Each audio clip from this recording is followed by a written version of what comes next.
E hoje a gente vai, então, dar sequência nos nossos respectivos estudos, né, continuando a nossa tratativa sobre a tributação no mercado de carbono, pegando aí as principais informações e aquilo que eu conversei com vocês, queridos.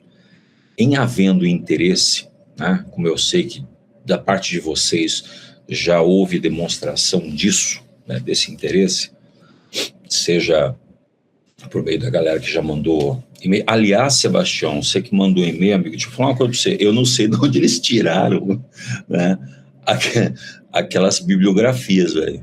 Não tem nenhuma daquelas bibliografias, não existe aquilo. Não sei onde estava aquelas bibliografias. Então eu vou passar absolutamente tudo para vocês, tá? Para que a gente possa, nesse sentido, ter, apesar que a gente não tem, tá? Muito hoje material escrito em termos de obras jurídicas, são pouquíssimas que a gente tem, né, de qualidade. E o que a gente tem mais é artigo científico, e até mesmo, infelizmente, os artigos científicos que nós temos, eles são internacionais. Então, em regra, não tem nem muita coisa escrita também no Brasil, tá? Mas, por esse motivo que a gente vai estar sem dúvida nenhuma, e eu vou estar lançando, Sebastião, a obra de tributação no mercado de carbono, específico para o mercado analógico, vai ter uma amplitude maior, tratando a respeito. Eu acho que viu, Jair? Deve ser. Essa questão das alucinações de sei lá, cara. Eu só sei que, assim, nenhuma daquelas obras existe, mas enfim. O que eu vou falar com vocês, né? Então, eu pretendo também, queridos, depois da gente estreitar realmente isso, porque eu acho que a gente tem uma grande gama de possibilidades de contribuição, da gente poder pegar e tentar verificar, de vocês realmente mandarem a questão dos artigos, né? A gente conversar, mandar artigo e a gente tentar fazer uma publicação que eu acho que vai ser bem bacana, de uma obra em conjunto, falando realmente que isso adveio do nosso encontro da ESA. Eu acho que vai ser uma coisa também bem bacana, bem salutar. Eu vou falar com a professora Daniela Libório, que é uma professora que academicamente sempre nesse sentido ajudou e impulsionou, que eu acho que vai ter uma grande possibilidade aí da gente começar a crescer nessa parte do mercado ante a questão de nós não termos grande literatura, não temos grandes informações, e a gente pode começar, nesse sentido, a criar realmente uma linha jurisprudencial, uma linha doutrinária para que possa eventualmente ser utilizado nessas questões também jurisprudenciais. Esse é o intuito, tá?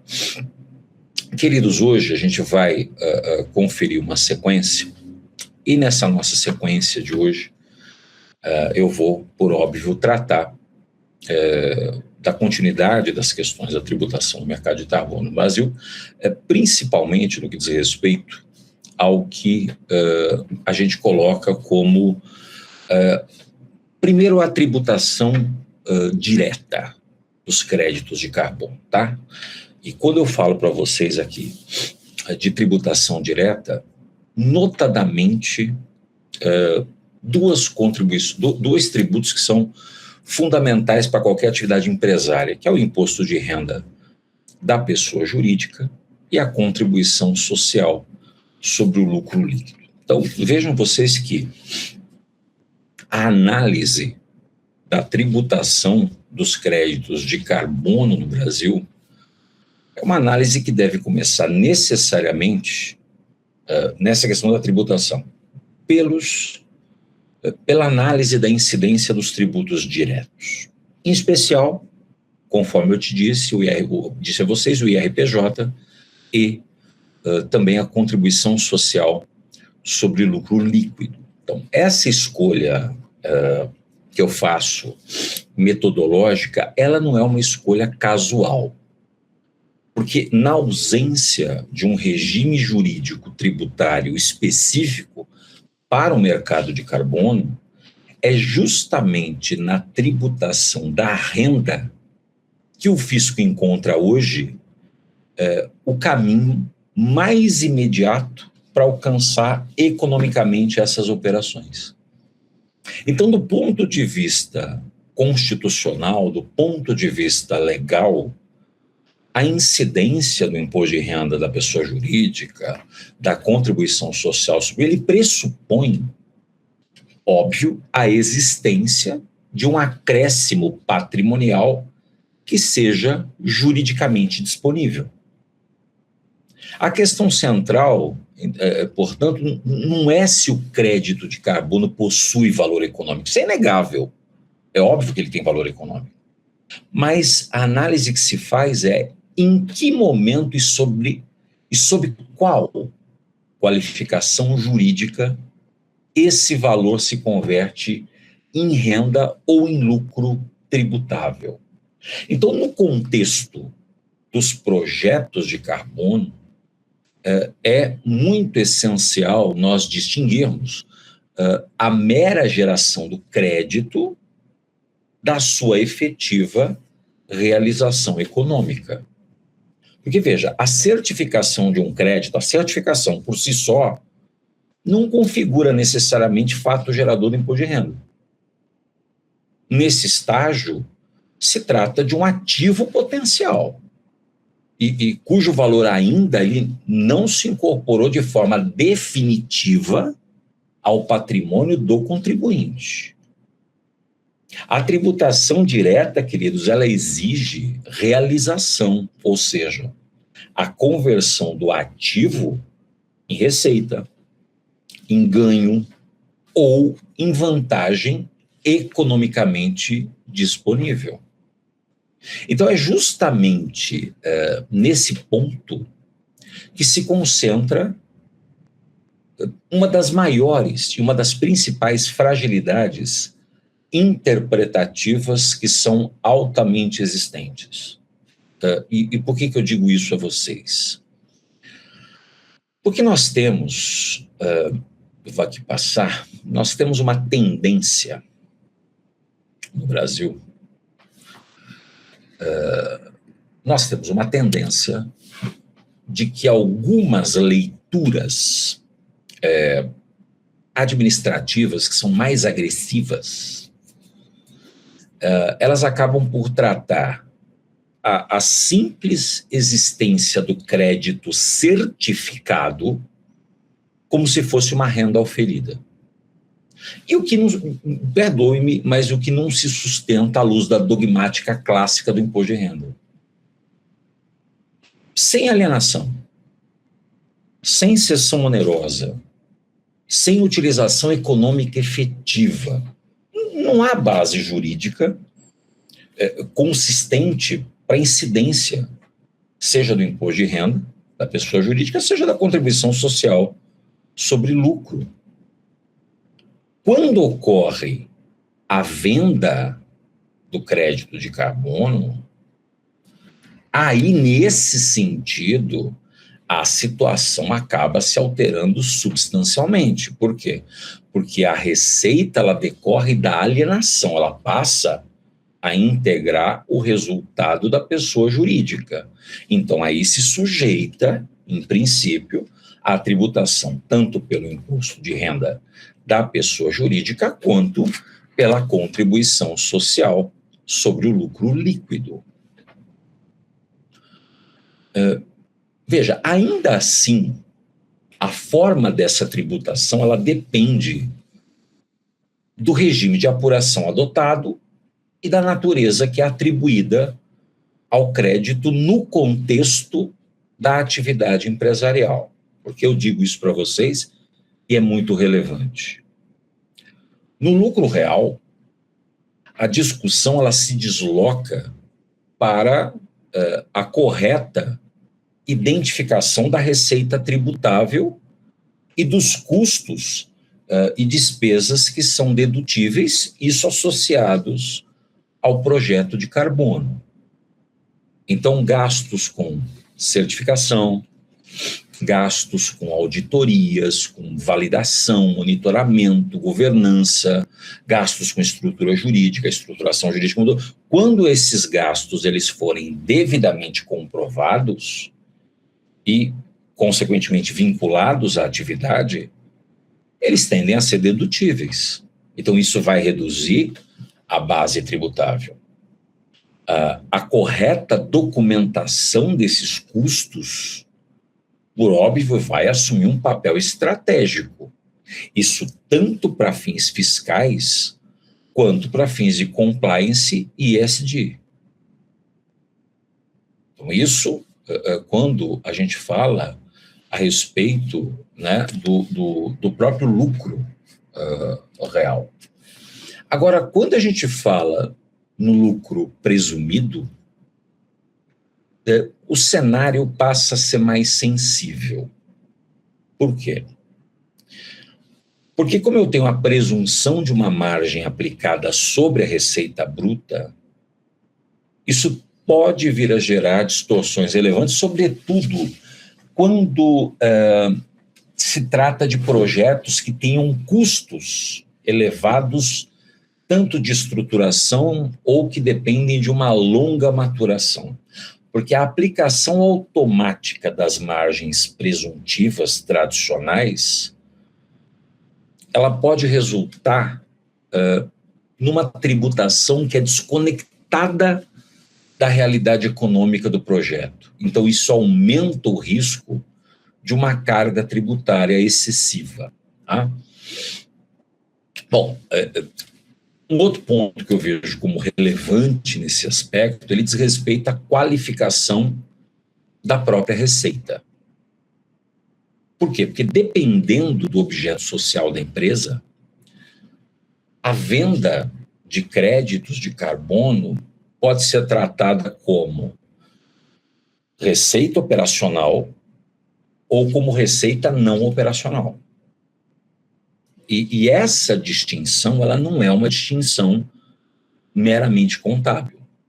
Ela influencia, sim, a forma de apuração do lucro, influencia a compensação de prejuízos fiscais e vai influenciar a análise de habitualidade da atividade com reflexos diretos, principalmente na fiscalização.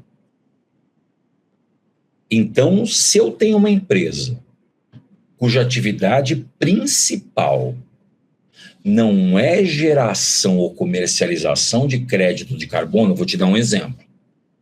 Produtor rural, empresas florestais, indústrias que desenvolvem projetos acessórios, a Receita Federal ela pode questionar a natureza da receita e aí buscar uma requalificação. Então, esse risco, ele reforça o quê? A importância da coerência entre objeto social, estrutura contratual e uma prática econômica efetiva. Quando a gente fala sobre a contribuição social sobre o lucro líquido, a CSLL, isso, por sua vez, ela, óbvio, segue uma lógica que é muito semelhante ao imposto de renda da pessoa jurídica. Ela incide sobre o lucro líquido ajustado. Então, embora frequentemente ela é tratada como, vamos chamar assim, um tributo acessório, a carga é significativa e não pode ser negligenciada no planejamento tributário de projeto de carbono. A ausência de um regime diferenciado faz com que a contribuição social sobre lucro líquido ela reproduza em grande medida as mesmas controvérsias interpretativas do imposto de renda.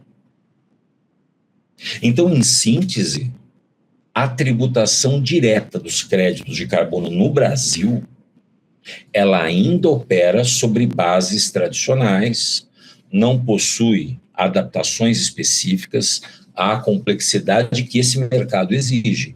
Então, isso gera o quê? Ponto 1, insegurança. Mas também abre um espaço para aquilo que nós comentamos há pouco, para a construção jurídica consistente. Desde que nós pautemos pelos princípios clássicos do direito tributário, como a realização de renda, capacidade contributiva e a questão que envolve segurança jurídica.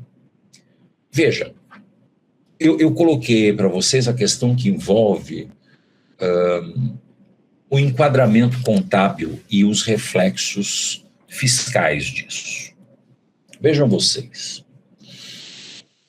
A discussão sobre a tributação direta dos créditos de carbono, ela não pode ser dissociada do seu enquadramento contábil. Porque, na prática, é a contabilidade que fornece a primeira moldura para a leitura fiscal do fenômeno econômico. No ambiente regulatório, ainda carente de uma disciplina específica, a forma como o crédito de carbono ele é reconhecido, a forma como o crédito de carbono é mensurado e registrado nos demonstrativos contábeis, sem dúvida nenhuma, exerce uma influência decisiva sobre a incidência desses tributos diretos que a gente tratou.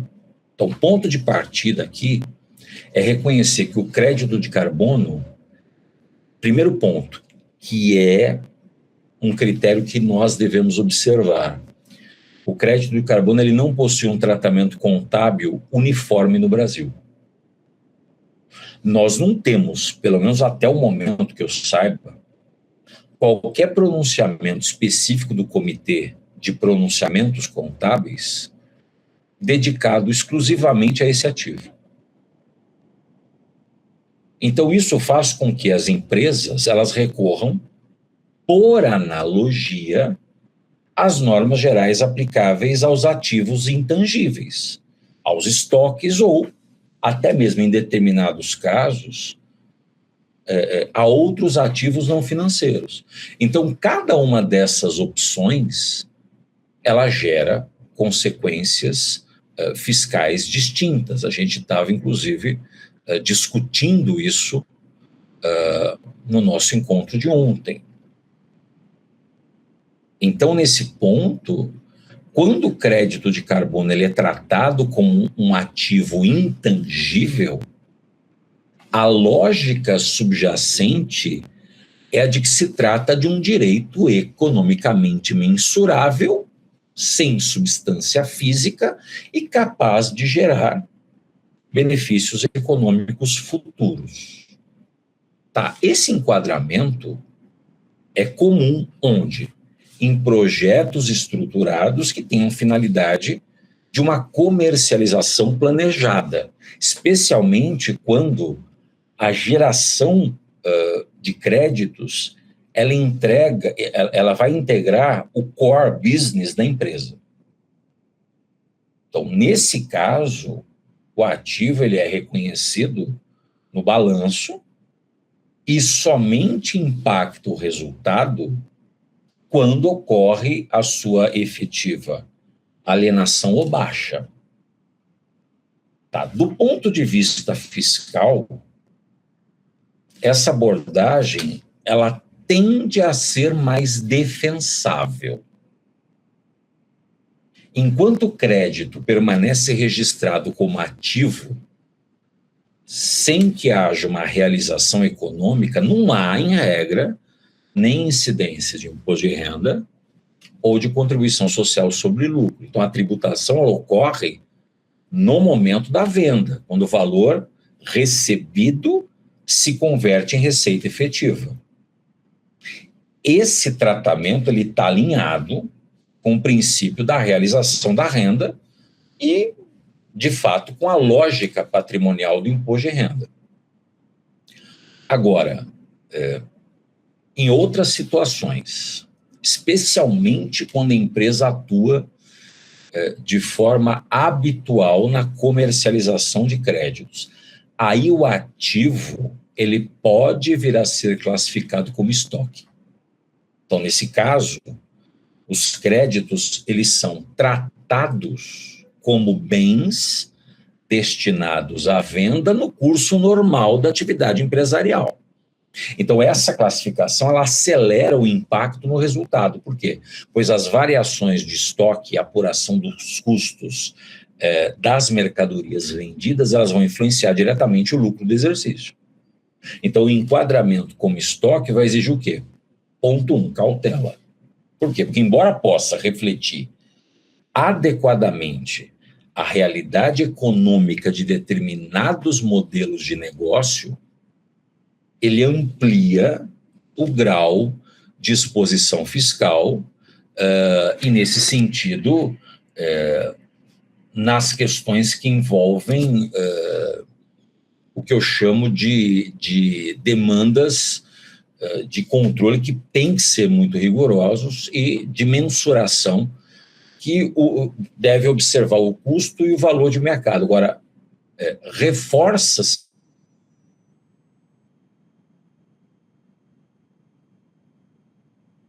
uma percepção de habitualidade. Então, o que pode ser utilizado pela fiscalização, se ele assim entender, como uma interpretação muito mais gravosa, inclusive, aí também refletindo nos tributos indiretos.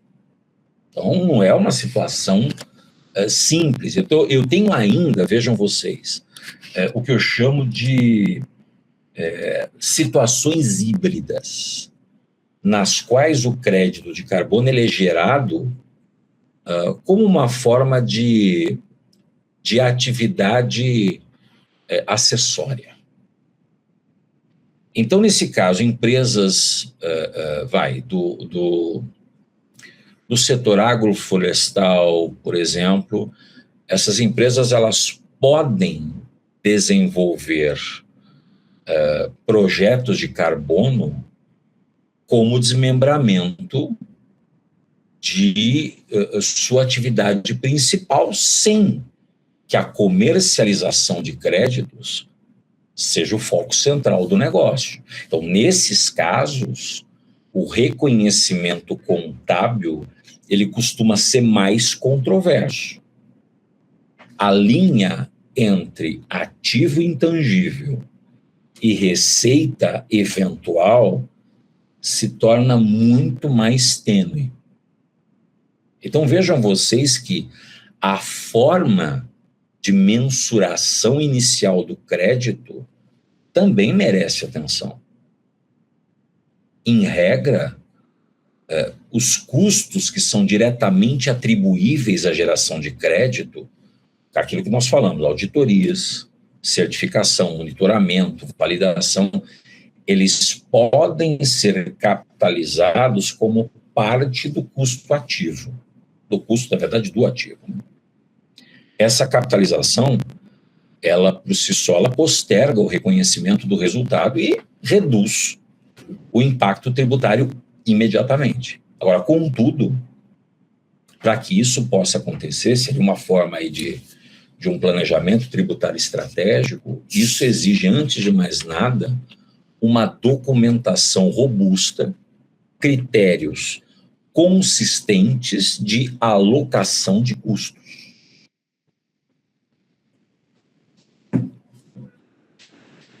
Queridos, um outro ponto sensível diz respeito à reavaliação ou à mensuração a valor justo. Por quê? Em ambientes de maior sofisticação contábil, a gente pode ter a tentação de reconhecer variações de valor dos créditos antes da realização. Veja, essa prática, embora ela seja admissível em certos contextos contábeis, ela pode gerar conflitos com a lógica fiscal que, tradicionalmente, ela resiste à tributação de ganhos não realizados. Mas também pode questionar a dedutibilidade de perdas que são meramente estimadas. Então, é nesse espaço que surgem muitos dos conflitos entre contribuintes e fisco. Por quê? Porque a administração tributária, ela tende a utilizar o resultado contábil como ponto de partida. E ela vai buscar requalificar lançamentos que, a seu ver, ao ver da administração tributária, antecipem ou posterguem indevidamente a tributação. Ou seja, a ausência de uma norma específica, ela amplia a margem de discricionariedade interpretativa. Então, é óbvio que aumenta a insegurança jurídica, substancialmente. Substancialmente. Então, nesse ponto,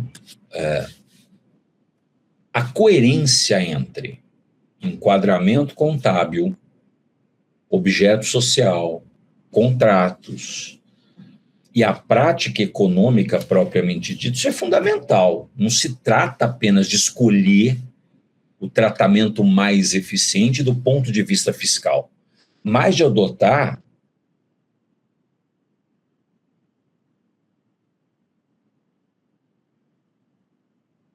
aquele tratamento que melhor reflita a realidade do negócio, que pode ser sustentado tecnicamente numa eventual fiscalização ou em eventual contencioso. Então, em síntese, o enquadramento contábil dos créditos de carbono ele se tornou no Brasil um verdadeiro campo de disputa fiscal. A contabilidade, nesse ponto, isso é muito importante ressaltar, a contabilidade nesse aspecto, ela deixa de ser um mero instrumento neutro, só de registro. Ela desempenha, nesse ponto, um papel estratégico fundamental na definição tanto do momento como da intensidade da tributação. Por isso que a atuação jurídica preventiva, quando integrada à contabilidade e ao compliance, passa a ser não só essencial, mas fundamental para mitigar os riscos e, consequentemente, para assegurar uma previsibilidade. Fato. Então, não é uma situação, prezados, a falta de legislação, ela nos faz, nesse caso, ter uma série de problemas reflexos. Uma série de problemas reflexos. Deixa eu só responder aqui, antes da gente prosseguir. Jair, você perguntou se esse escopo, né, ele pode mudar com a reforma tributária e se eventualmente não existe nenhum direcionamento, né, do Poder Legislativo no Congresso Nacional. Veja, nós temos sim um direcionamento legislativo em andamento no Congresso. O que nós temos, na verdade, é, por exemplo, como você já colocou, a questão de comparação com o subsolo. Se a gente pegar, por exemplo, o artigo 176 da Constituição. O subsolo pertence à União. A exploração depende de autorização, de concessão, hoje, da chamada ANM, né, da Agência Nacional de Mineração, que era a antiga DPMM, Departamento Nacional, né, de Produtos Minerários. Agora, existe um título jurídico estatal que legitima a exploração privada. Agora, vamos lá, posso fazer a mesma coisa com o crédito de carbono? Hoje não. No futuro, possivelmente, mas aí vai ser utilizado um outro fundamento constitucional. Por quê? Primeiro porque o crédito de carbono ele não decorre da apropriação de um bem público natural como é o subsolo. Ele decorre de uma conduta positiva ou negativa, ou abstentiva. Decorre de um resultado ambiental mensurável. Então, é uma certificação de desempenho, não é uma extração. Então, eu não retira o carbono da atmosfera como se retira minério do subsolo. Não há um bem público apropriável. E por que eu posso falar isso com uma certa tranquilidade, Jair? Porque eu sou diretor jurídico de mineradora. Né? Então, o crédito de carbono, ele é um direito econômico regulado. Não é um ativo puramente privado. O que vai permitir no futuro é algo como o quê? Um regime público de autorização ambiental econômica. Então, tem um órgão regulador específico, tem um sistema de outorga, de reconhecimento estatal, como já busca-se com isso com a Lei 15.042. Agora, veja, isso seria... Eu não posso dizer que isso seria uma concessão de exploração.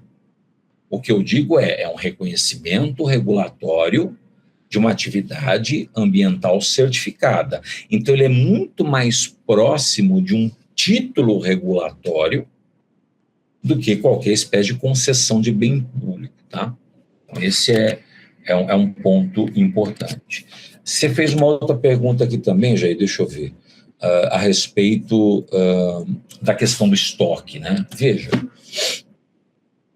essa pergunta ela é mais importante do ponto de vista tributário do que necessariamente qualquer espécie fiscal, né? Primeiro, estoque, ativo, mobilizado e imobilizado. Primeiro, ele não é ativo nem imobilizado e nem mobilizado no sentido clássico.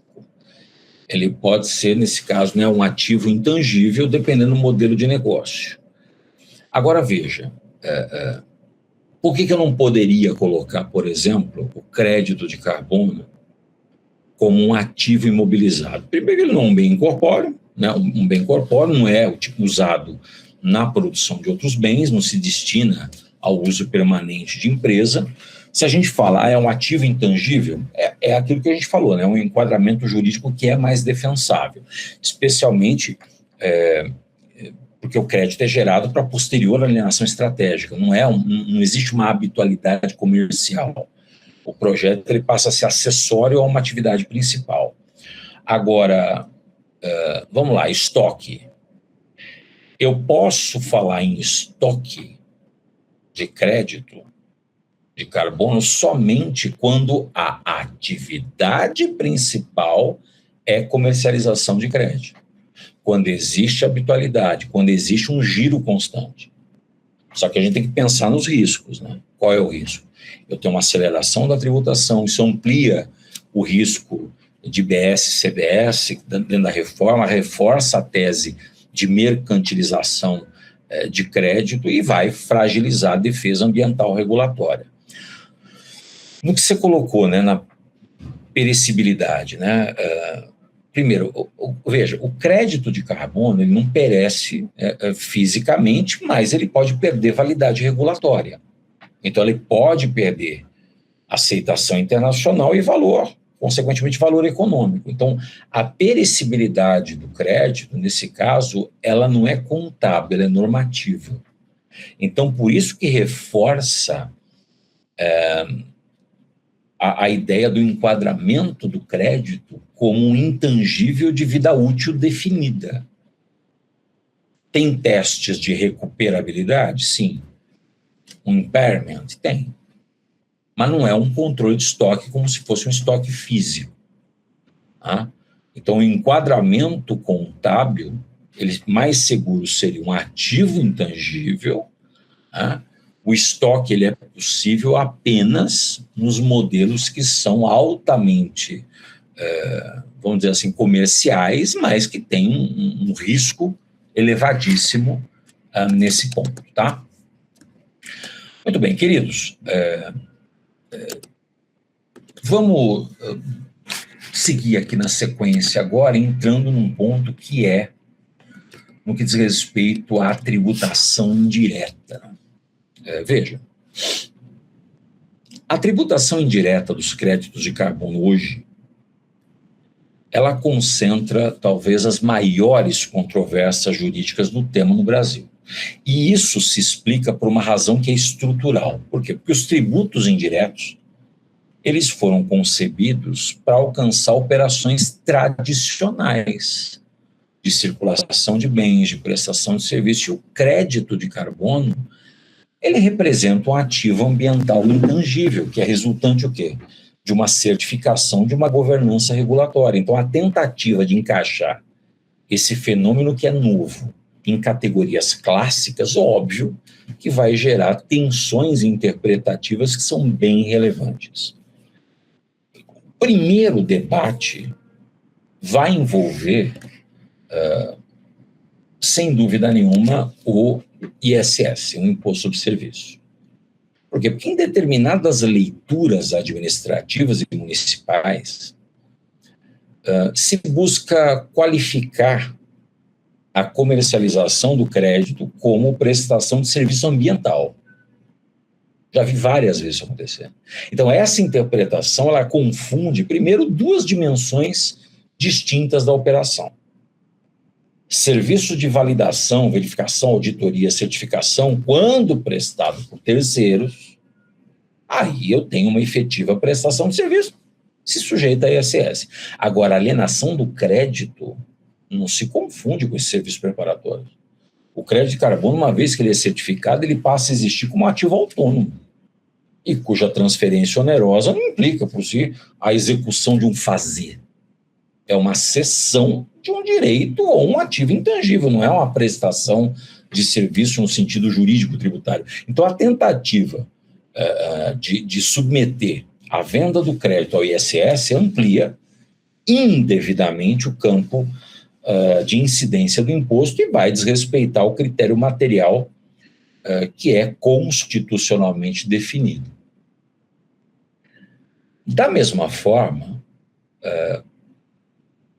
o debate em torno do ICMS, ele acaba por seguir uma lógica bem semelhante. Por quê? Porque alguns fiscos estaduais, eles acabam aventando a possibilidade de caracterizar o crédito de carbono como mercadoria. E aí sujeitando a incidência do ICMS. Então, essa tese, primeiro que ela enfrenta obstáculos dogmáticos que são significativos. O crédito de carbono não possui corporeidade, não integra cadeia de circulação física, não se enquadra no conceito clássico de mercadoria, mesmo em suas leituras mais ampliadas, como alguns colocam, por exemplo, no caso de energia elétrica. O ICMS, ele pressupõe uma circulação jurídica de mercadoria, diferente de uma circulação física ou ficta. Então, eu tenho que ter transferência de titularidade e uma materialidade econômica em tese, né, vinculada a bens tangíveis. Tem situações, conforme eu disse, da incidência do ICMS em energia elétrica, por exemplo. Agora, a expansão do conceito com a finalidade de alcançar ativos ambientais certificados, isso representaria uma ruptura conceitual profunda e com potencial gigantesco de gerar uma insegurança jurídica sistêmica. Então, até o momento, não existe uma base normativa sólida que sustente essa incidência de forma consistente. Eu já vi isso acontecer.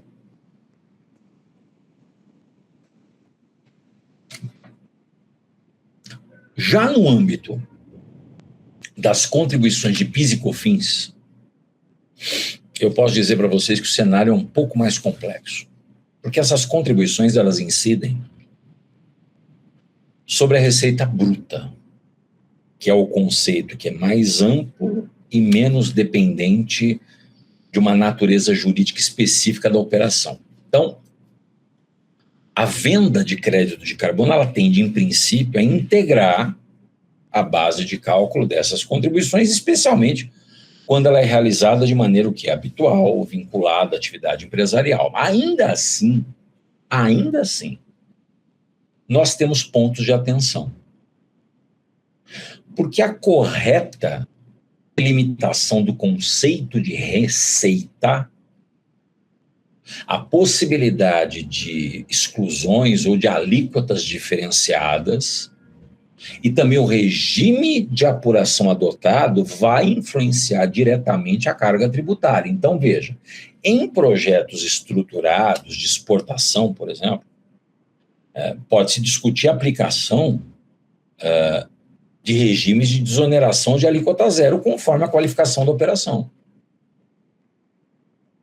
Um outro aspecto que eu também vejo como muito sensível nesse ponto diz respeito à cumulatividade. Por quê? Porque em regime cumulativo, a incidência de PIS e COFINS ela pode onerar de uma forma significativa projetos que tenham margens estreitas e que eventualmente tenham custos elevados de certificação. Agora, em regime não cumulativo, a possibilidade de creditamento vai depender da caracterização dos insumos, o que a gente sabe que nem sempre é pacífico no contexto dos projetos de carbono. Então, a ausência de um tratamento específico para ativos ambientais faz com que a tributação indireta opere, em grande medida, por analogias imperfeitas. Então, isso vai ampliar o espaço tanto para autuações quanto para litígios, sobretudo quando existe divergência entre a leitura do contribuinte e a interpretação que é adotada pelo fisco. Porque a multiplicidade de entes tributantes envolvidos, a gente tem União, Estado, município, isso vai intensificar o risco. Então, é fundamental destacar que a tentativa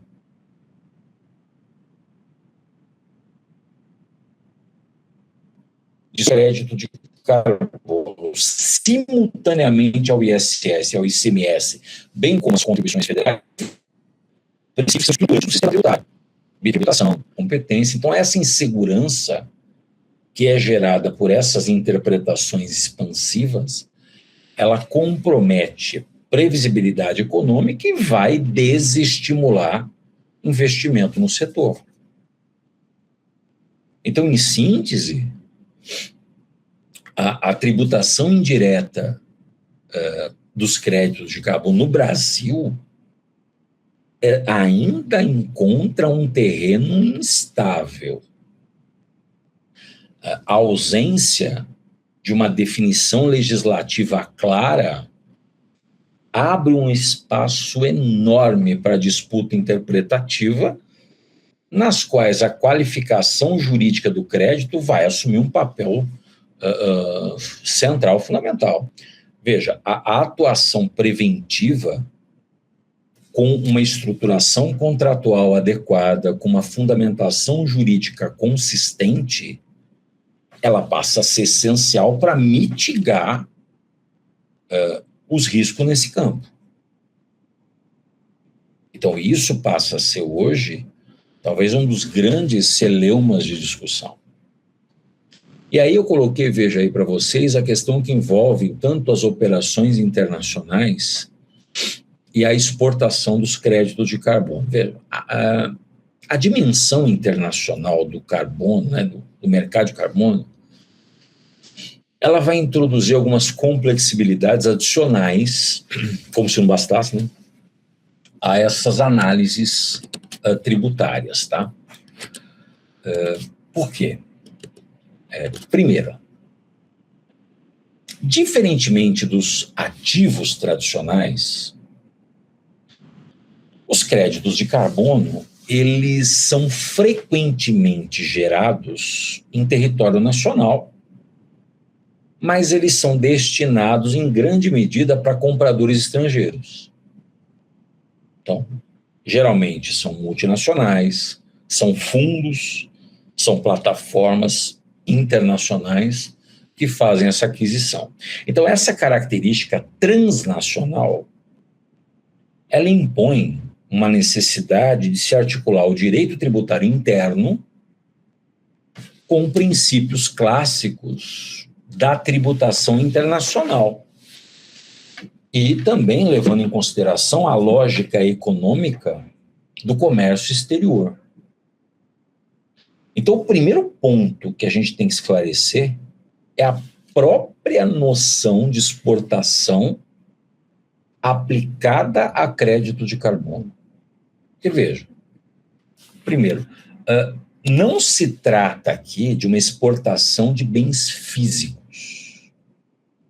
É uma transferência internacional de um ativo ambiental intangível, que é registrado em sistema eletrônico, que é reconhecido por padrões internacionais. Ainda assim, sob a perspectiva econômica, existe ingresso de divisas no país e realização de receita decorrente de uma operação com não residente.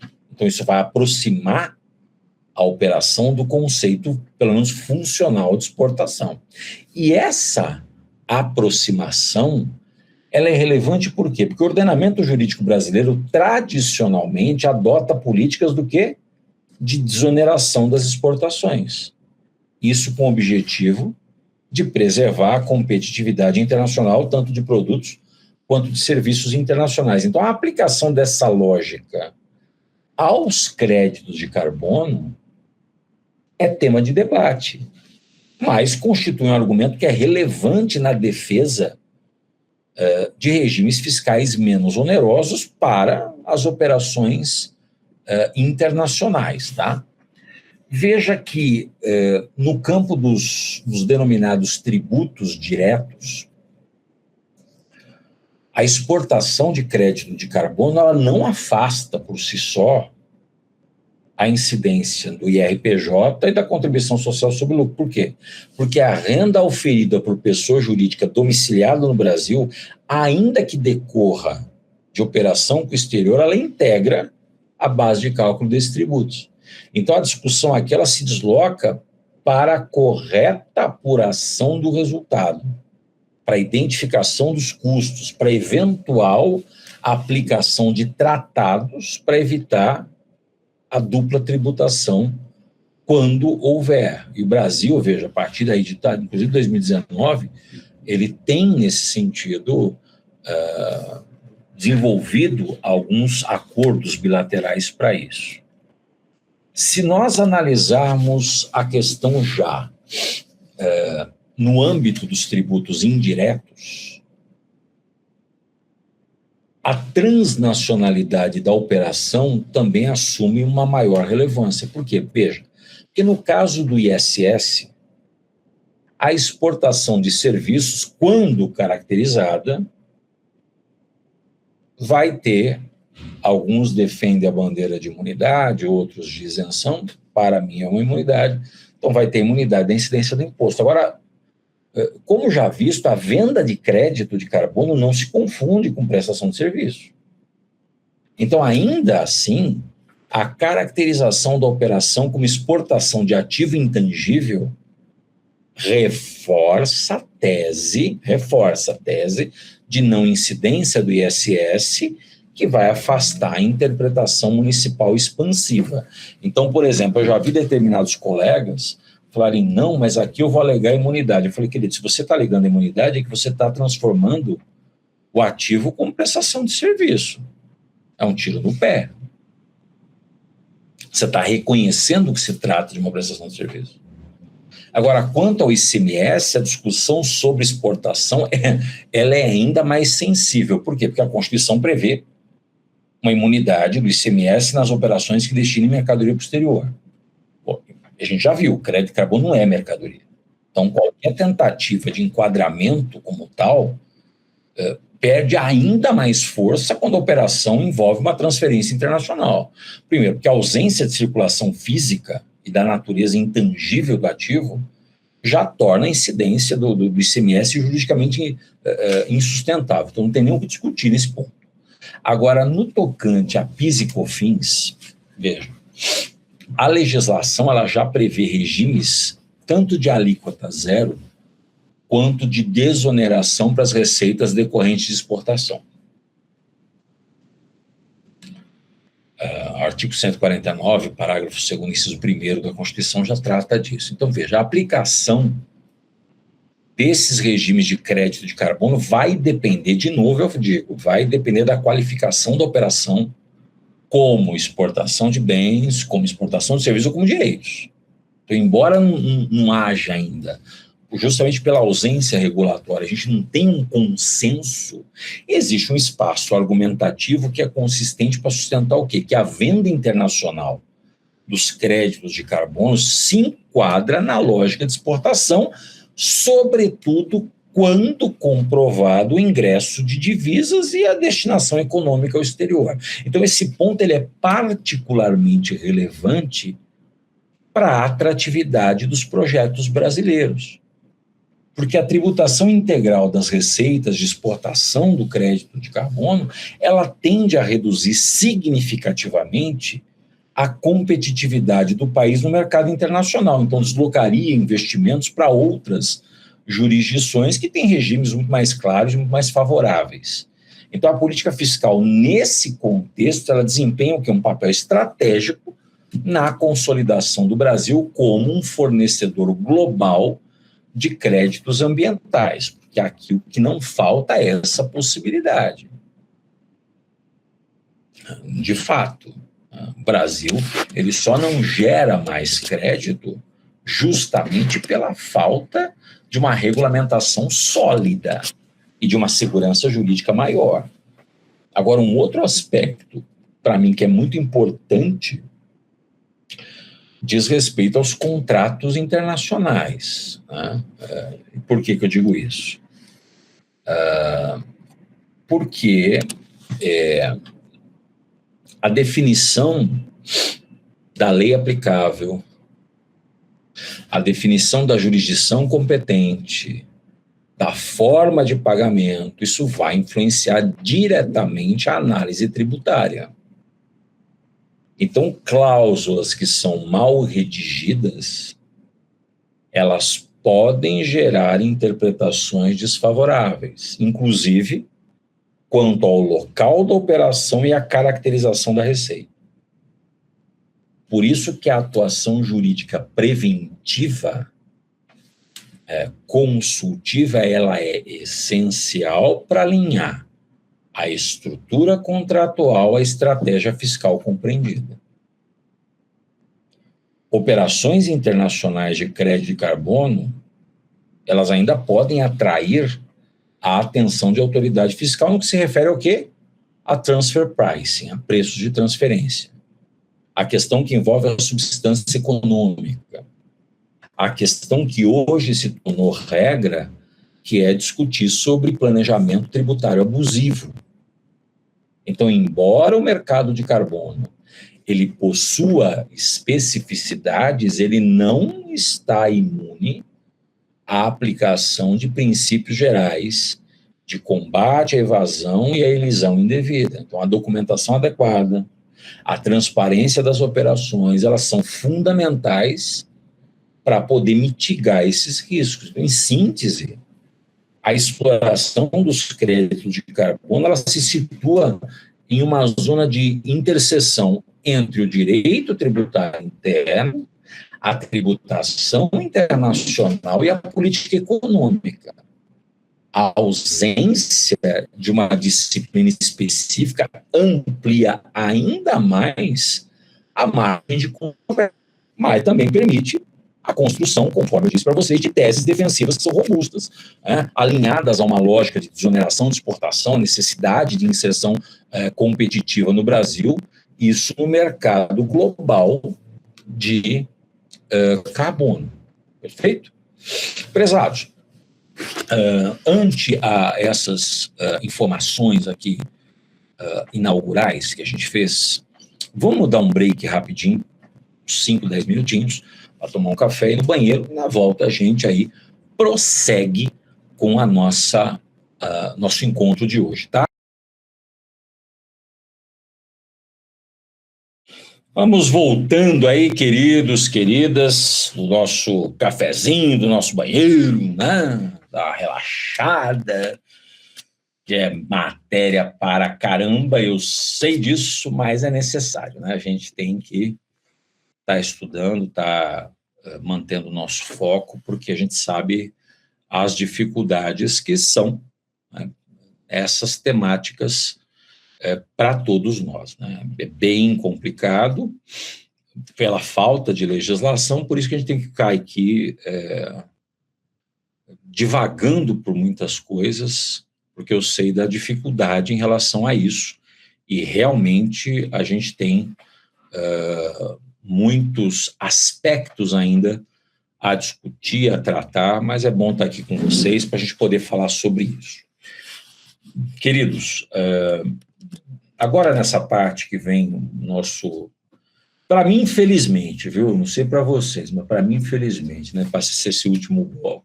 Eu podia dar umas 15 aulas dessas, que ia ser muito legal. Mas eu vou passar aqui para vocês. A gente vai continuar aqui batendo a respeito dessas temáticas, falando agora da questão que envolve a insegurança jurídica e as controvérsias interpretativas, né? E aquilo que nós já tratamos, já comentamos, já falamos aqui em conjunto. A tributação dos créditos de carbono no Brasil, ela se desenvolve atualmente num ambiente que é de elevada insegurança jurídica.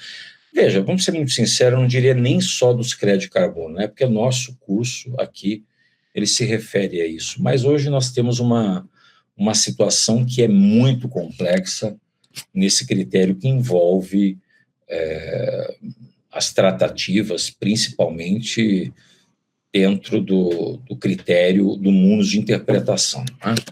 Essa insegurança jurídica é muito forte. Mas vamos pensar aqui na questão do crédito de carbono. Por que essa instabilidade ocorre? Primeiro, essa instabilidade ela não decorre apenas da novidade do tema, mas aquilo que a gente estava falando, o Jair também comentou, será que com a reforma... Aquilo que eu falei, nós não temos um marco normativo tributário específico para dialogar com a complexidade econômica e regulatória do mercado de carbono. Tá, foi editado aí, a gente viu a lei 15.042, de 2024, assim como a 14.948, que fala do marco legal do hidrogênio verde. Bacana. Só que isso não reflete questões nem tributárias e nem de ordem econômica. Então, o resultado disso é o quê?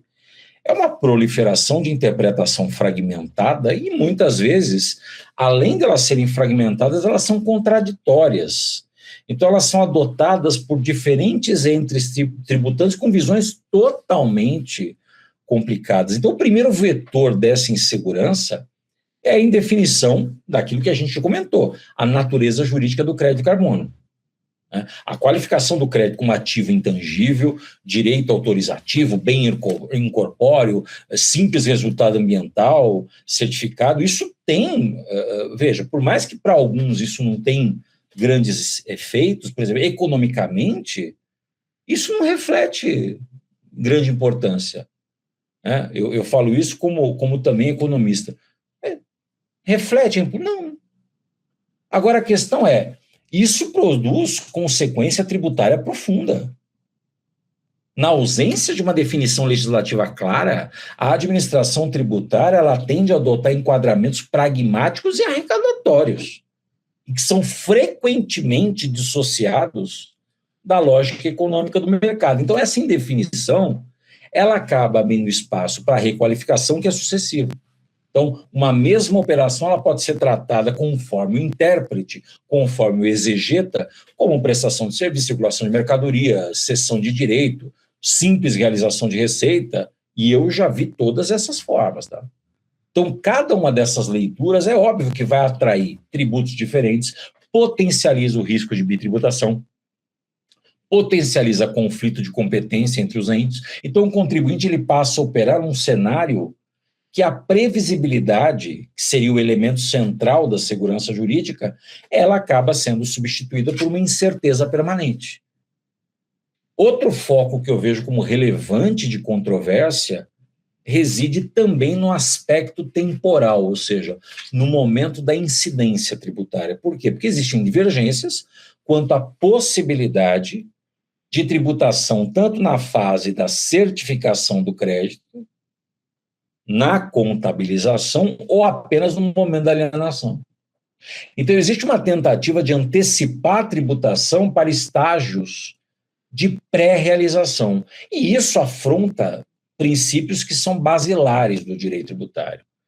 Se a gente for pensar na questão que envolve renda, tem o princípio da realização da renda, da capacidade contributiva. Então, nesse ponto, não pode ser destacada e nem descartada determinadas leituras administrativas que são leituras mais expansivas. Tá? Então, nesse ponto, prezados, essa multiplicidade que se tem, tá? De regimes tributários aplicáveis, isso também agrava o problema, tá? Por quê? Porque se eu tenho empresa no lucro real, no lucro presumido, e agora, infelizmente, vocês sabem disso, não era assim, mas o Simples Nacional acaba sendo tratado também como regime de apuração. Então, tem impactos totalmente distintos no mercado. Tá? E nesse ponto, gente, o que eu vejo? Tá? Essa situação, e aquilo que você colocou, o Sebastião, né, sobre esse questionamento que eu já respondo a você, que a 15.042, que fala justamente do sistema brasileiro, né, de emissão de gases, né, de créditos de emissão de gases, essa pergunta sua, ponto 1, tá? Ela não é de plano uma questão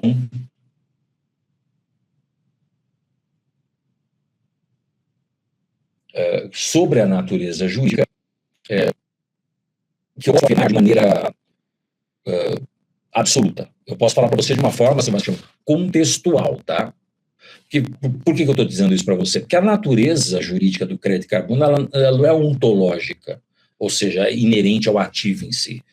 Ela é funcional, ela é institucional, isso vai depender de quem cria o direito, se é o Estado, se é o mercado, para qual finalidade, né? Se é para um cumprimento de uma obrigação legal ou se é para uma compensação voluntária, qual que é o regime normativo que sustenta, papel, enfim, da política pública. Então, nesse caso, você concorda que a Lei 15.042, ela se trata, nesse sentido, do mercado regulado, que é esse que está sendo implementado no Brasil. Então, a tendência no mercado regulado é tratar o crédito como um ativo ambiental regulatório e que funciona para o cumprimento de uma obrigação legal de uma mitigação, tá? Então, tem como característica central o quê? Vai nascer de uma imposição normativa estatal, existe para cumprir um dever jurídico ambiental, ele integra uma política pública obrigatória, e a circulação desse crédito é uma circulação que é instrumental, ela não é finalística, tá? Agora, juridicamente, o que ele se aproxima? Ele se aproxima pela norma, de um direito regulatório negociável, um instrumento de conformidade ambiental, né? Então, eu não posso dizer que, para o mercado voluntário, eu vou aplicar essa mesma lógica, porque no mercado voluntário, Sebastião, o crédito ele não decorre de uma obrigação legal de emitir ou de compensar, ele não serve como instrumento para cumprir dever ambiental, não nasce de arranjo privado, certificado por estándar técnico, né? Ele vai nascer desse arranjo privado, né? Então ele não vai nascer de uma questão regulatória, e ele é utilizado para neutralização que é voluntária, que é uma questão que envolve compromisso de ESG, de contratos privados. Então, no mercado voluntário, o crédito ele tende a assumir uma natureza jurídica que é diversa. Por quê? Porque no mercado voluntário, o crédito é um ativo ambiental privado certificado. Tem uma natureza econômica intangível, que é inserido, nesse sentido, nas relações contratuais, tá? Então, assim, eu não posso dizer para você, Sebastião, que... Caio, você está dizendo, então, que que o que está na lei, na 15.042, não há nenhuma aplicabilidade nesse caso? Não, existe aplicabilidade, mas ela é limitada. É uma aplicabilidade limitada, funcional e indireta. Por quê? Porque a natureza jurídica do mercado regulado, eu posso dizer para você que ela pode influenciar o mercado voluntário, pelo menos em 4 dimensões específicas, tá? Uma influência conceitual, ou seja, o mercado regulado ele vai ajudar a desmercantilizar os excessos retóricos, né, como é o caso, né, vai reforçar que o crédito difere de uma commodity comum, que ele fortalece a leitura do crédito como um ativo ambiental regulado. Então, tem essa influência que é uma influência conceitual. Eu poderia também dizer de uma influência que é fiscal, pelo menos de maneira parcial, tá? Porque no campo tributário, os argumentos que são usados para afastar o ICMS e o ISS no mercado regulado, ele também pode ser usado no mercado voluntário. Tá? Esse ponto, o mercado voluntário, a gente tem que pensar que ele não se beneficia automaticamente de regimes de neutralização ambiental. Né? Então, o risco da tributação como receita é um risco muito maior nesse sentido. Tá? Eu posso dizer também que tem, Sebastião, uma influência institucional futura, que também é possível, ou seja, o Brasil, que o Brasil venha a criar um regime híbrido, que ele reconheça os créditos voluntários como elegíveis ao regulado, ou eventualmente submeta o voluntário a registro ou eventualmente a um reconhecimento estatal, tá? Você fez aqui um outro questionamento, o Sebastião, a respeito dos modelos de mercado de carbono, né? Se seria possível dizer que o regime jurídico tributário seria específico e distinto para cada um deles. Veja, de uma forma mais rápida, né?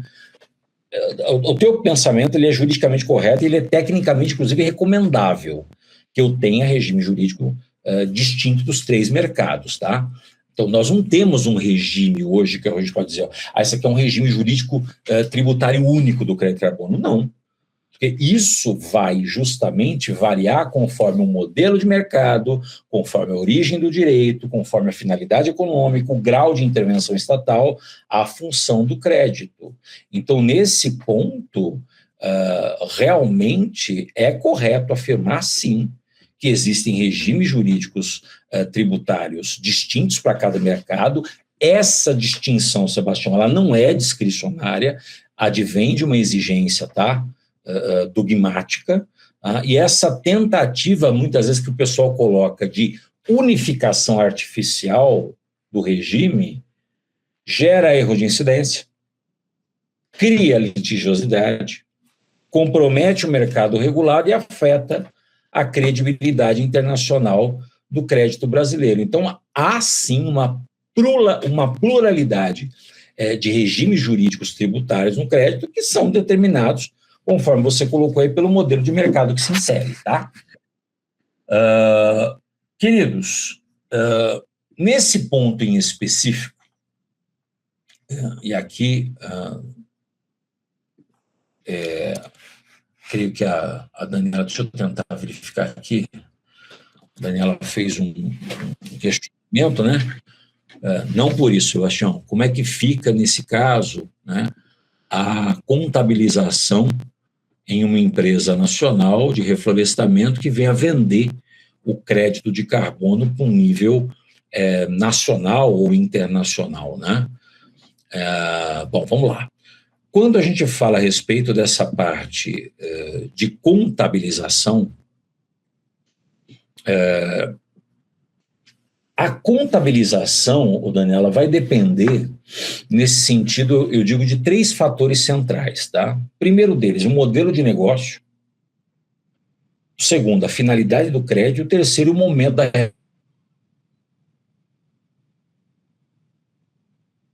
realização econômica. Então, veja, a premissa fundamental que você sempre tem que tirar para poder responder o resto é: crédito de carbono não nasce como receita. Ele nasce como ativo ambiental. E bem, somente a se converter em resultado para a venda nacional quanto internacional. Então, isso independe de ser mercado voluntário ou de mercado regulado, tá? E aí nós temos o seguinte, em empresas, conforme você me perguntou, de reflorestamento, o crédito de carbono ele deve ser reconhecido primeiro como um ativo intangível, desde a certificação, isso com a capitalização dos custos diretamente atribuíveis, ou seja, a tributação ela vai ocorrer exclusivamente na realização econômica. Isso não importa, seja venda internacional ou venda nacional, tá? E a contabilidade, nesse sentido, ela é idêntica, Daniela, em ambos os casos. Mas ele tem que ser reconhecido como um ativo hoje intangível desde a certificação e com a capitalização dos custos diretamente atribuíveis, tá? Isso de uma forma aí mais rápida, tá bem? Deixa eu ver se tem mais algum questionamento aqui para poder responder. Tem aqui, deixa eu ver aqui do Jair, deixa eu ler aqui. Já perguntou o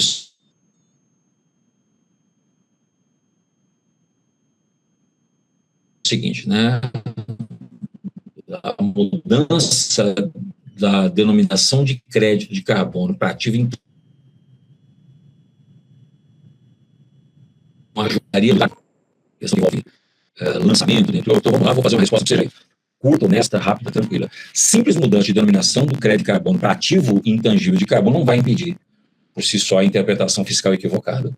Não vai resolver o problema de crédito se confundido com crédito tributário. Porque, veja, o problema real, Jair, não é o nome, tá? É a confusão conceitual. Por quê? Porque justamente o núcleo do problema é o seguinte, a palavra crédito, ela tem uma carga semântica pesada e perigosa porque ela é imediatamente associada ou a crédito tributário, ou a compensação, ou a encontro de contas, ou a direito subjetivo do Estado, e crédito de carbono não é nada disso. Só que o fisco brasileiro pensa por categoria linguística rápida, né?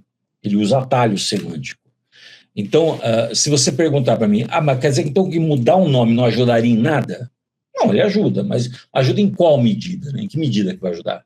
Chamar de ativo intangível ambiental ou de ativo intangível de carbono pode fazer o quê? Reforça a ideia que não é crédito direto tributário. Né? Esse é o primeiro ponto. Segundo ponto, afasta o plano discursivo da ideia de compensação fiscal.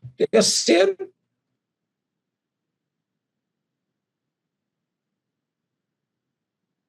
alinha o ativo, nesse caso, com os próprios códigos de procedimento de contabilidade, né? O CPC-4. Vai melhorar a defesa contábil e pericial? Sim. Vai reduzir o ruído das fiscalizações automáticas? Sim. Então, seja, numa questão, por exemplo, Jair, de um auto de infração, de eventual defesa administrativa, ajuda muito. Agora, o que a mudança do nome não vai resolver? Ponto 1, não vai impedir o fisco de tributar realização econômica. Segundo, não vai criar imunidade e isenção, não vai alterar o fato gerador de imposto de renda, ou seja, não muda sozinho o enquadramento do IBS, não vai eliminar o risco de requalificação. Então, o grande problema que eu vejo é mudar a denominação, Jair, ajuda? Sim, ajuda. Resolve? Não. O ganho real vai ser como? Da estrutura jurídica, mais a contabilidade, mais um contrato bem feito. O maior risco do Brasil não é o imposto, tá? É a confusão conceitual. Então, separar o que é crédito ambiental de crédito tributário, isso é realmente essencial. Belezinha? Vamos lá. E na nossa sequência, então, vamos tratar aqui o tema que eu vejo que a gente não poderia sair disso, que é o mercado de carbono na reforma tributária. Aí nós temos uma situação bem interessante, bem interessante. Porque vejam vocês, a reforma tributária ela já é uma realidade. A gente não está lidando com uma situação que ainda vai acontecer. Ela já está acontecendo. Então, a ideia da existência de IBS, CBS, imposto seletivo, já é a nossa realidade. Tá? E, nesse momento, qual é o grande celeuma e quais são as principais discussões que nós podemos levantar acerca do critério da própria reforma tributária em si? Veja, eu vou explicando cada um para vocês aqui para a gente poder tratar. Então, primeira coisa relevante que eu vejo dentro dessa questão que envolve a reforma tributária é, de novo, uma questão que envolve critérios conceituais e semióticos, de hermenêutica. Por que eu estou dizendo isso? Porque a tributação de crédito tributário, de crédito de carbono no Brasil, ela está num estágio embrionário. Então, ela tem uma pancada de lacuna normativa, tem uma pancada de disputa interpretativa. Então, esse cenário, ele acaba por, de certa maneira, inviabilizar uma atuação jurídica que é qualificada. De certa forma. Agora, é óbvio, vai abrir, conforme eu disse, uma construção de teses que são sólidas para o exercício da advocacia estratégica para a consolidação de práticas que venham a respeitar a natureza do ativo ambiental. Nesse caso, tanto da questão da lógica econômica do mercado e também dos princípios estruturantes do crédito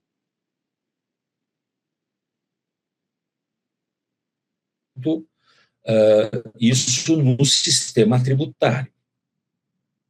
E veja, a inserção do mercado de carbono no debate da reforma tributária brasileira, a primeira coisa que eu coloco como ponto de partida é a compreensão do papel disso enquanto instrumento de política fiscal ambiental.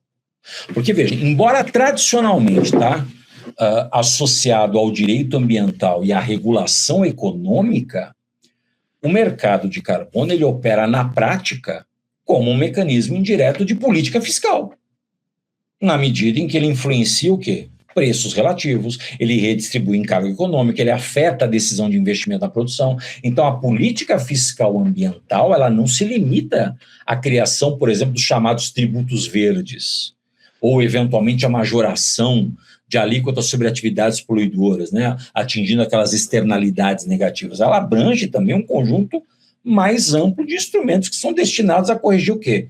Externalidades ambientais por meio do sistema econômico. Então, nesse contexto, o mercado de carbono ele assume uma função estratégica ao precificar o custo ambiental das emissões sem recorrer necessariamente à tributação direta.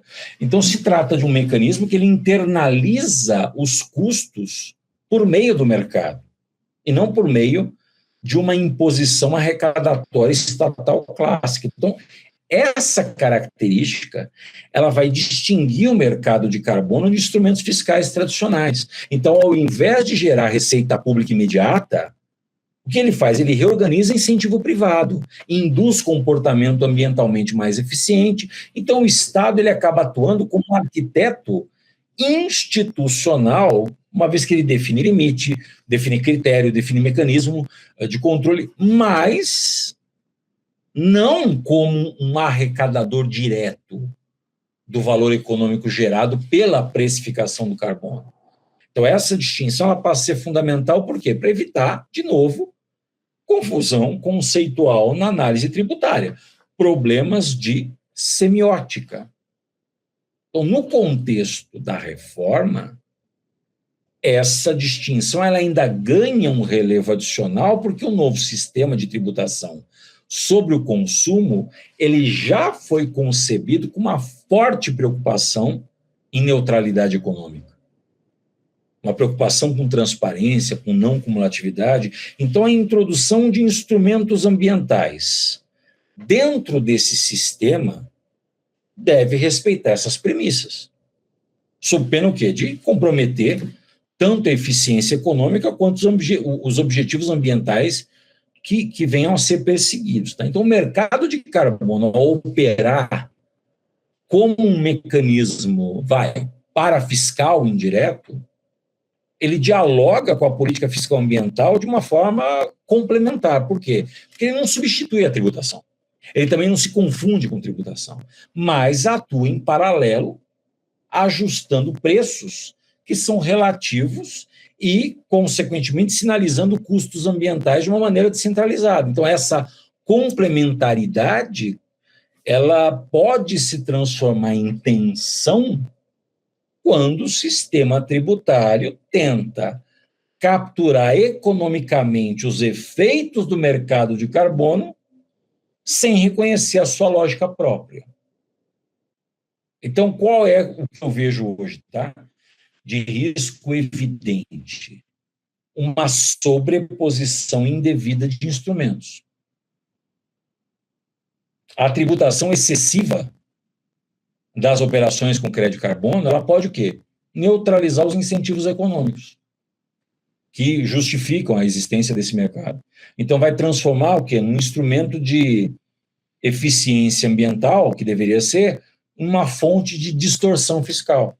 Só que, por outro lado, a ausência também total de coordenação entre mercado de carbono e política fiscal pode gerar assimetria, renúncia implícita, a perda de coerência do sistema. Então, é nesse ponto que eu entendo que a reforma tributária ela tem que impor uma nova chave de leitura.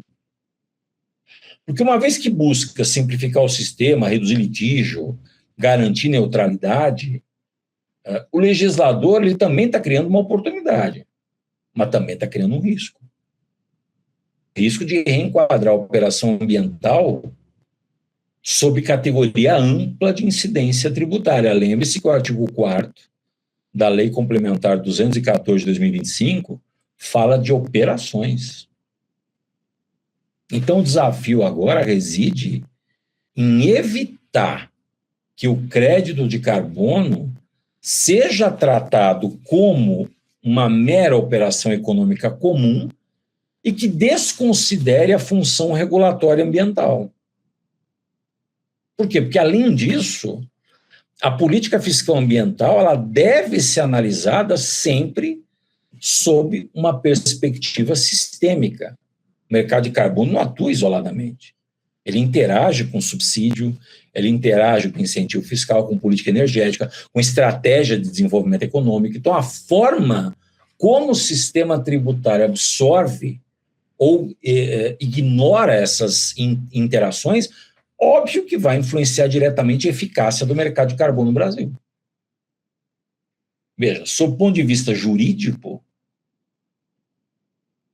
essa distinção ela exige uma abordagem que vai muito além da técnica tributária estrita. Por quê? Porque é necessário compreender o mercado de carbono como, conforme eu já disse, um instrumento híbrido. Ele está situado entre regulação econômica e política fiscal. A reforma tributária, por sua vez, ela não pode ser interpretada apenas como um rearranjo arrecadatório, mas como uma redefinição estrutural da relação entre o Estado, o mercado e a política pública. Então, essa primeira aproximação, né, ela acaba revelando que o diálogo entre o mercado de carbono e a reforma tributária não é opcional. Você pode ter certeza que esse diálogo ele é inevitável. Agora, a ausência de reflexão crítica sobre essa interação tende a produzir soluções incoerentes. Isso seja pela tributação excessiva dos ativos ambientais, ou seja, pela criação de incentivos desordenados. Então, a construção de um sistema fiscal que é ambientalmente consistente exige uma leitura que é bem integrada e que é, nesse caso, cautelosa. Ela não pode ser feita a lures, não pode ser feita, vamos interpretar da mesma forma. Não dá, filho de Deus. Não dá para interpretar do mesmo jeito. Pode esquecer. E aí, uma outra coisa que eu também vejo na reforma com certa preocupação é a questão de se ter corretamente a distinção do que é um carbon tax e o mercado de carbono.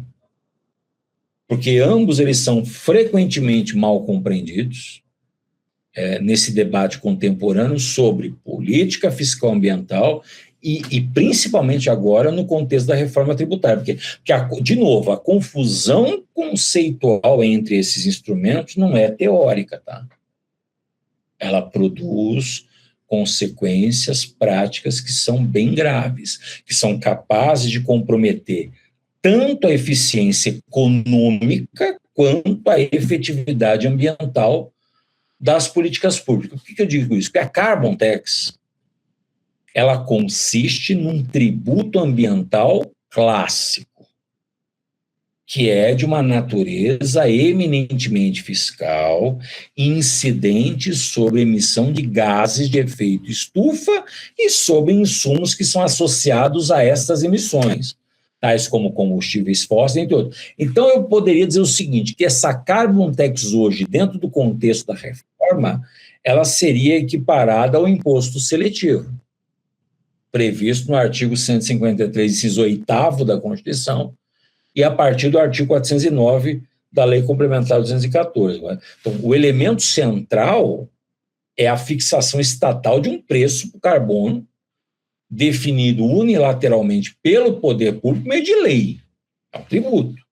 Então, é um instrumento típico de intervenção direta, onde o Estado arrecada e, posteriormente, ele vai decidir como vai utilizar os recursos que são obtidos. Agora, o mercado de carbono, em contraste, ele opera sob uma lógica regulatória totalmente distinta. Não há, nesse modelo, imposição de preço estatal para o carbono. O valor do crédito ele emerge de uma interação entre oferta e demanda, dentro de parâmetros que são regulatórios e que são previamente definidos. Então, o Estado estabelece limites, o Estado estabelece critérios, o Estado estabelece mecanismos de controle.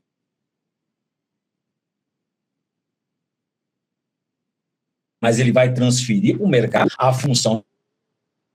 Então, essa diferença estrutural é fundamental. Na Carbon Tax, o Estado ele assume o papel ativo como arrecadador e como fixador do custo ambiental. Vamos colocar, grosso modo, como o imposto seletivo incide sobre bens e serviços prejudiciais à saúde e ao meio ambiente, eu poderia fazer, entre aspas, uma equiparação. Não é a mesma coisa, mas eu poderia equipará-lo.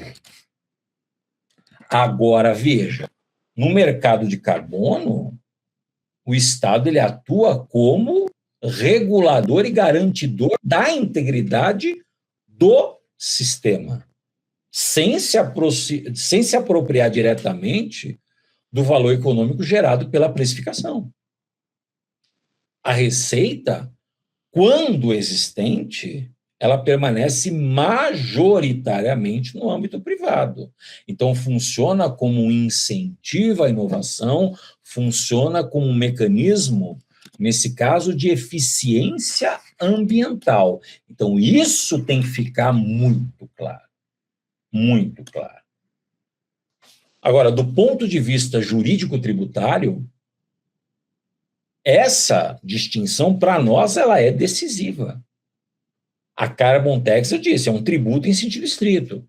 submetido integralmente às limitações funcionais ao poder de tributar, submetido integralmente à legalidade, anterioridade, capacidade contributiva. Agora, mercado de carbono não se confunde com tributo.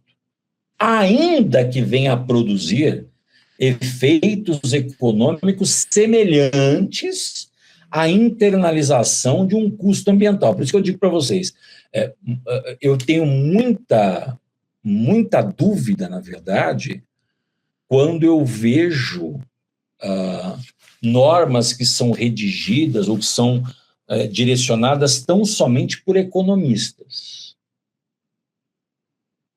É o que aconteceu com a reforma tributária. A reforma tributária ela foi concebida por economistas e foi concebida pela Fazenda.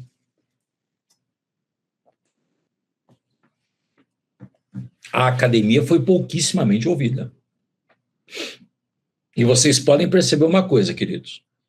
Todos os grandes problemas tributários que nós temos discutidos no Supremo Tribunal Federal, temos mais de 5 trilhões de reais de discussão de débito tributário, é problema de semiótica, é problema de linguagem.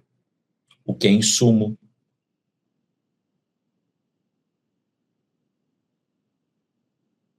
O que é mercadoria? O que é circulação? O que é lucro líquido? E aí vai. Então, confundir esses instrumentos equivale a diluir fronteiras dogmáticas que são essenciais do sistema tributário. E no contexto da reforma, essa distinção ela ainda vai ganhar contorno mais sensível. Então, a criação de novos tributos sobre consumo com base ampla, incidência generalizada, como é o caso de IBS e CBS, isso pode gerar a tentação de tratar o mercado de carbono como uma fonte arrecadatória indireta, capturando economicamente os seus efeitos por meio de IBS e CBS. Então, essa captura, se ela for feita sem critério, ela pode descaracterizar o próprio instrumento ambiental. Isso eu acho um problema. Um outro ponto que eu também levanto como relevante é a previsibilidade econômica, porque, vamos ver, na Carbon Tax, o custo do carbono ele é conhecido previamente, porque ele decorre de uma alíquota que vai ser fixada em lei, então isso vai oferecer o quê? Estabilidade, reduz a flexibilidade? Sim, mas cria uma estabilidade. Agora, no mercado de carbono, o preço é variável. Então, isso vai refletir o quê? Condição de mercado, avanço tecnológico, mudança regulatória. Então, essa volatilidade, que é longe de ser um defeito, tá? Mas ela é um elemento funcional do sistema, porque ela sinaliza o quê? Escassez ou abundância relativa de permissões e de créditos. Então, a coexistência de carbon tax, que hoje eu poderia colocar para o imposto seletivo, e do mercado de carbono, é possível? É, mas ela exige uma coordenação cuidadosa, porque a sobreposição indiscriminada desses instrumentos pode vir a gerar uma dupla internalização do mesmo custo ambiental. E vai fazer o quê? Vai elevar artificialmente o preço do carbono e vai comprometer a competitividade de setores produtivos. Então, esse risco é particularmente relevante em economias abertas, como a economia brasileira, que tem uma sujeição à concorrência internacional. Então, a adoção simultânea de carbon tax, e aqui eu vou substituí-lo, tá, pelo imposto seletivo, e do mercado de carbono, pode sim produzir distorção distributiva. Porque os tributos ambientais, eles tendem a ser regressivos se eles não forem acompanhados de mecanismo compensatório. O mercado de carbono, ao redistribuir os recursos dentro do próprio setor regulado, ele mitiga esses efeitos. A escolha entre um instrumento ou outro, a combinação de ambos, isso possui implicações distributivas que elas não podem ser ignoradas, da mesma forma que tem um reflexo também no campo institucional. Por quê? Porque a administração de uma carbon tax, ela recai sobre a autoridade tributária, como acontece no caso da União em relação ao imposto seletivo. Enquanto o mercado de carbono exige o quê? Estrutura regulatória específica. Sistema de registro, de monitoramento e verificação específico. Então, a tentativa de submeter o mercado de carbono a uma lógica arrecadatória tradicional, isso pode gerar conflito de competência e ineficiência administrativas, sérias. Então, a primeira coisa que você tem que guardar, Carbon Tax, que leva em consideração o IS, imposto seletivo, e mercado de carbono, são instrumentos distintos. Têm racionalidades próprias, têm funções que não se substituem. No contexto da reforma tributária, reconhecer essa distinção não é uma mera sofisticação teórica, não, tá? Ela é condição necessária para evitar erros estruturais que venham a comprometer tanto a política ambiental quanto a coerência do próprio sistema tributário, tá? Isso é preocupante.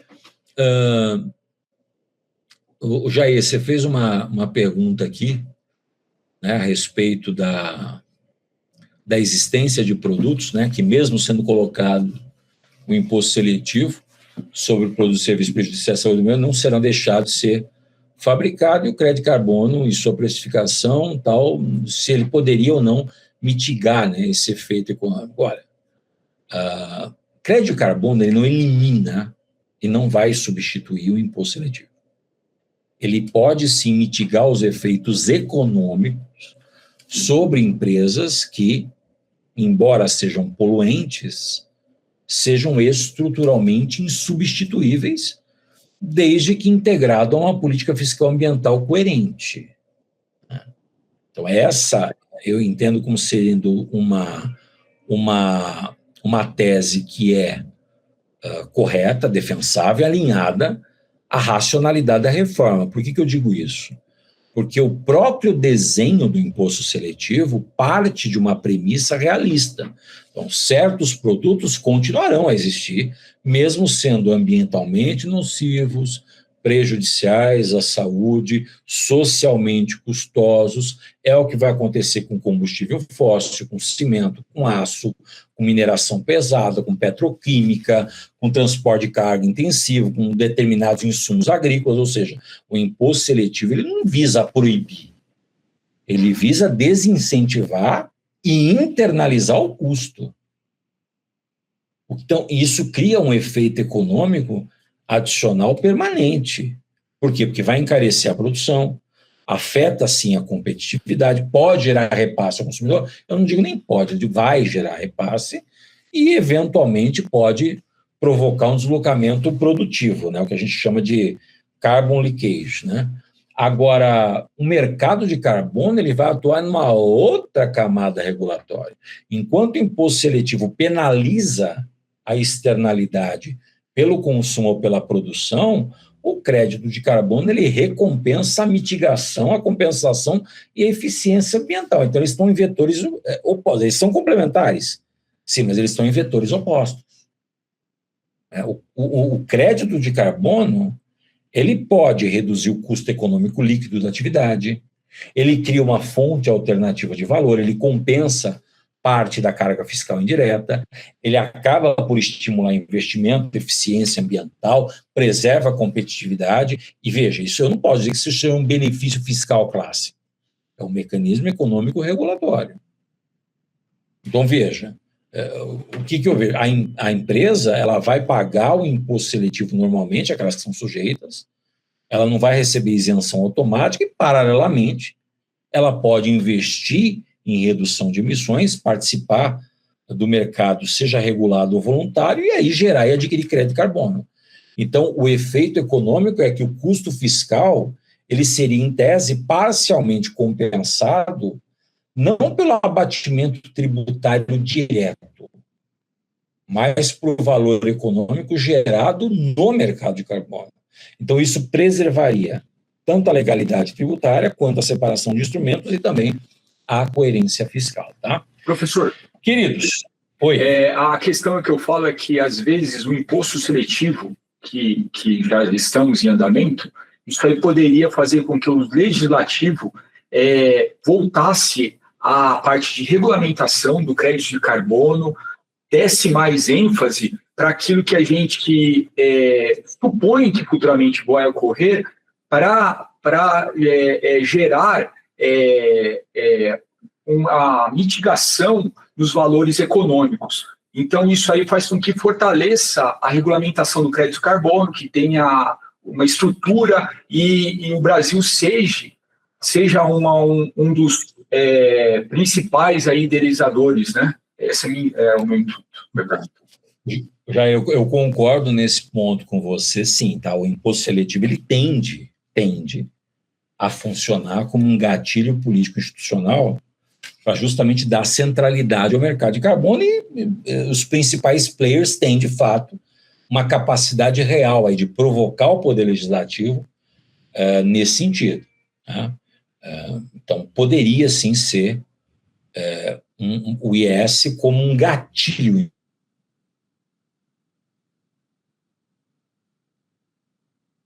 institucional. Agora, fato, como é que o imposto seletivo poderia forçar o legislativo a olhar para o carbono? Primeiro, através de uma pressão econômica organizada. Então, os setores que sofrerão com o imposto seletivo, energia, mineração, siderurgia, cimento, petroquímica, logística, transporte, agronegócio intensivo, esses setores, eles têm representação organizada. Eles têm como dialogar diretamente com o Congresso. Eles financiam estudos técnicos. Eles podem participar da formulação infralegislativa. Então, quando o imposto seletivo começar a produzir efeitos econômicos reais, essa pauta vai deixar de ser retórica.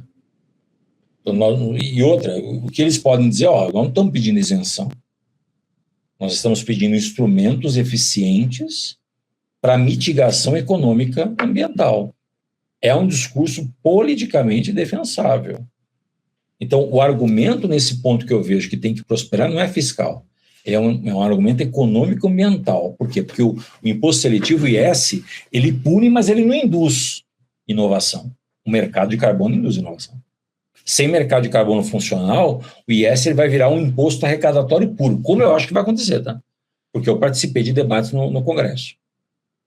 Eu sei qual é a cabeça econômica. Então, na verdade, o que eles estão tentando fazer é contrariar o próprio espírito da tributação ambiental, tá? Então, eu seria mais... O legislativo, ele reagiria melhor à arquitetura de sistema do que de pedido isolado. Isso é um fato. Porque, veja, historicamente, no Brasil, cria-se o tributo, surgem os impactos econômicos, os setores pressionam, o Congresso cria exceções, o Congresso cria regimes especiais e o Congresso cria normas complementares. Só que no caso ambiental, a tendência não é criar exceção ao imposto seletivo, mas estruturar o mercado de carbono como uma válvula regulatória para fins de evitar a desindustrialização, para preservar a competitividade e para manter uma coerência internacional. Então, o que seria juridicamente possível, o legislativo poderia fazer, mas eu não vejo, Jair, como fazer isso sem pressão do sistema, principalmente daqueles que vão ser afetados pelo imposto seletivo, seria justamente o quê? Regulamentar melhor o mercado regulado de carbono, porque a lei foi editada? Foi. Precisa de regulamentação? Sim. O executivo faria isso? Também. Tem que criar um reconhecimento estatal mais claro do crédito, tem que integrar política climática, política fiscal, e tem que ajustar o IBS e o CBS para não neutralizar o carbono. Agora, o que não é possível, e também não passaria, tá? Dizer o seguinte, como alguns já foram falar, vamos permitir compensação do imposto seletivo com crédito de carbono. Esquece. Vamos criar abatimento direto de tributo. Esquece. Vamos transformar o crédito ambiental em moeda fiscal. Esquece. Vamos tentar esvaziar o imposto seletivo pela via infraconstitucional. Esquece. Essas propostas, elas não passam no STF, não têm apoio técnico e não são politicamente defensáveis. Então, nesse ponto, IS sim vai impulsionar o debate sobre o crédito de carbono, concordo com você. Agora, para que isso aconteça, os players devem provocar o legislativo, não para reduzir o IS, mas para tornar o mercado de carbono funcional e economicamente relevante. Aí esse movimento ele é previsível, ele é legítimo e também é desejável se ele for bem conduzido. Tá? Muito bem. Para a gente poder, queridos, aqui seguir, finalizar, e você concorda que aqui a gente daria para fazer fatalmente uma pós-graduação fácil disso, né? Porque tem tema para dar com pau. Né? Então, veja. Para a gente poder aqui finalizar. A introdução do IBS e da CBS como eixos centrais da reforma tributária sobre o consumo impõe uma reavaliação profunda da forma como operações ambientais, e em especial aqui, vou dizer, aquelas altas carbono, elas tratadas ou a ser tratadas nesse novo sistema. Então, ainda que a reforma não tenha sido concebida especificamente para a disciplina ativa ambiental, a sua lógica de incidência ampla inevitavelmente vai alcançar esse tipo de operação. Então, o primeiro ponto que eu vejo a ser destacado é a natureza abrangente desse novo modelo, porque tanto o IBS quanto o CBS foram desenhados para incidir sobre operações com bens, serviços e direito, superando distinções clássicas que no sistema anterior, que nós vamos ainda conviver com ele, delimitavam competências entre ICMS, ISS, PIS, COFINS e IPI. Então, essa ampliação conceitual, de um lado, ela vai reduzir disputa federativa, mas, ao mesmo tempo, vai ampliar o risco de enquadramentos que são excessivamente genéricos. Então, no contexto do mercado de carbono, essa característica, ela gera, já de plano, uma tensão imediata, tá?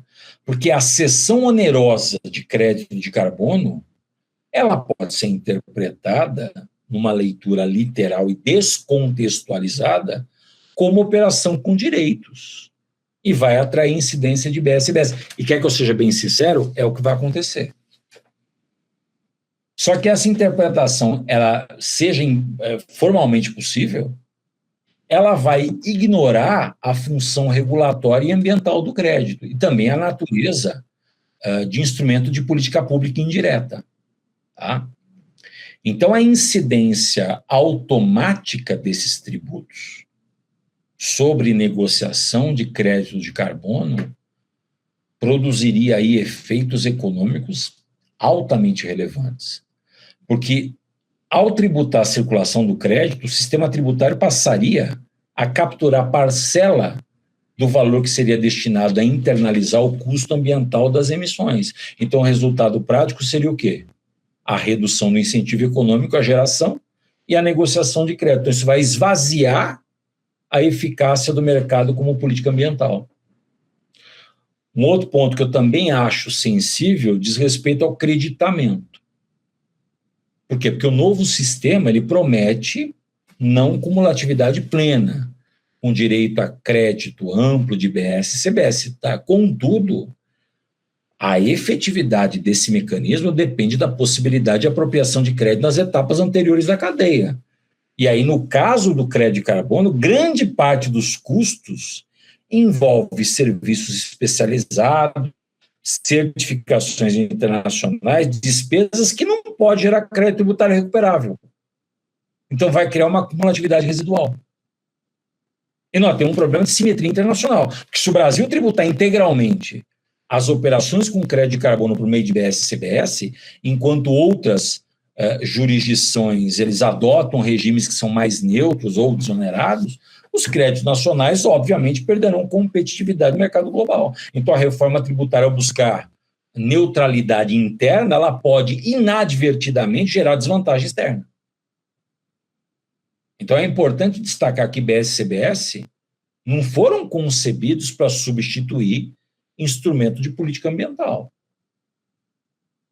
A sua aplicação às operações ambientais deve respeitar o princípio da coerência sistêmica. Tributar o mercado de carbono como se fosse uma operação econômica ordinária equivale a ignorar que ele já cumpre uma função parafiscal relevante, que ele internaliza externalidades sem gerar arrecadação direta. O outro risco que eu vejo, isso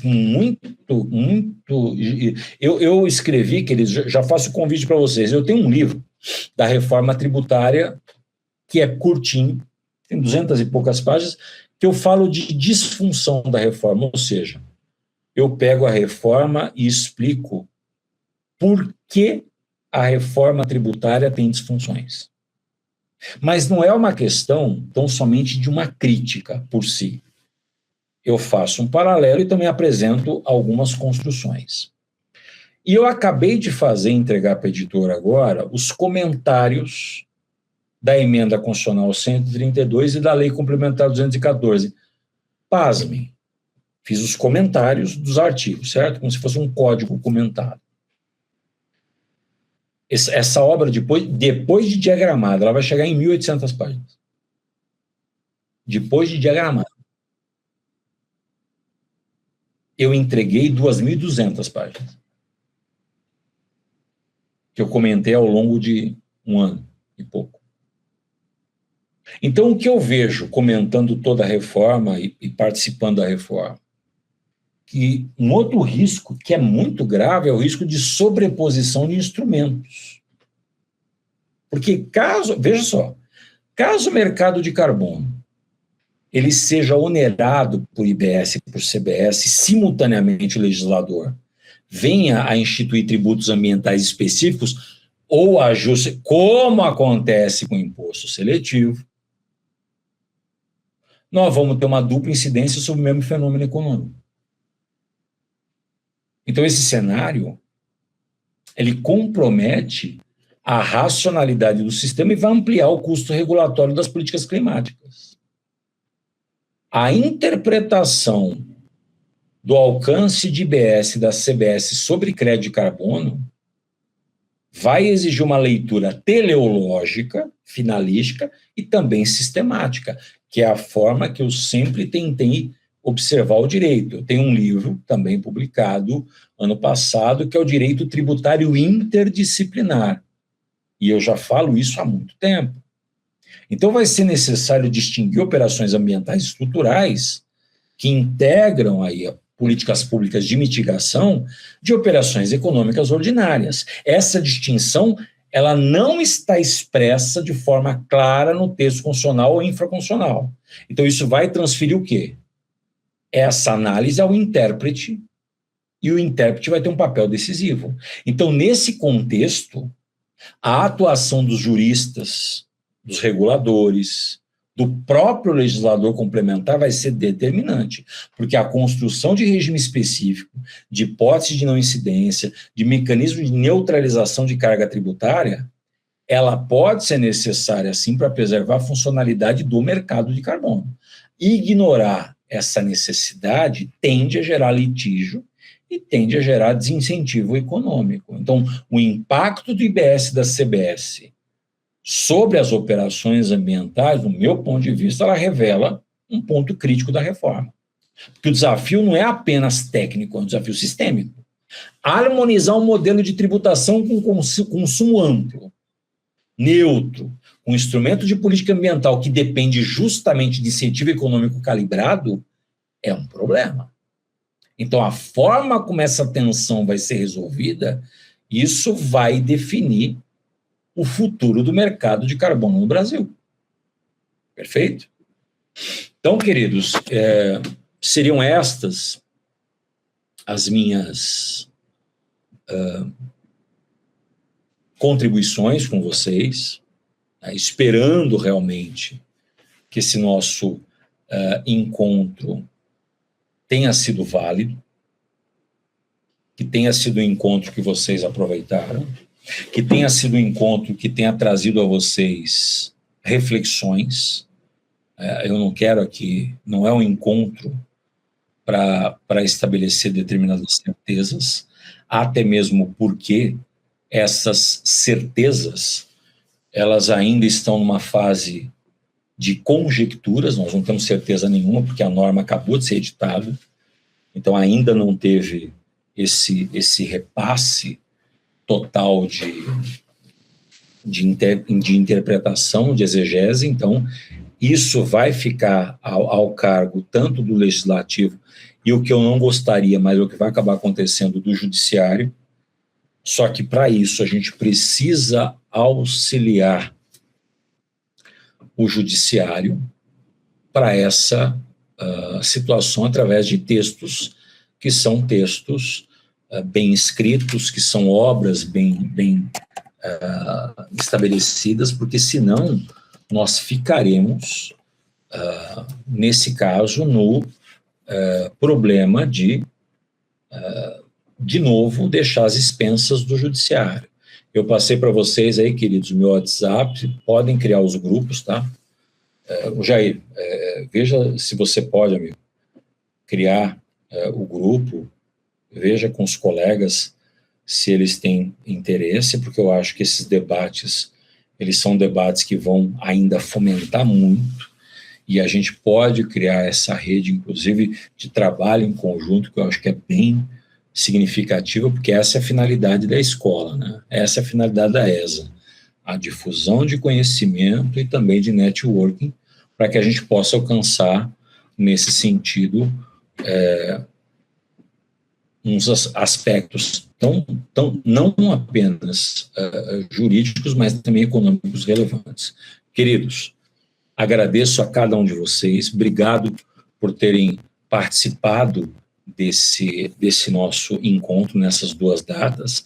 Espero ter atendido as expectativas de todos vocês.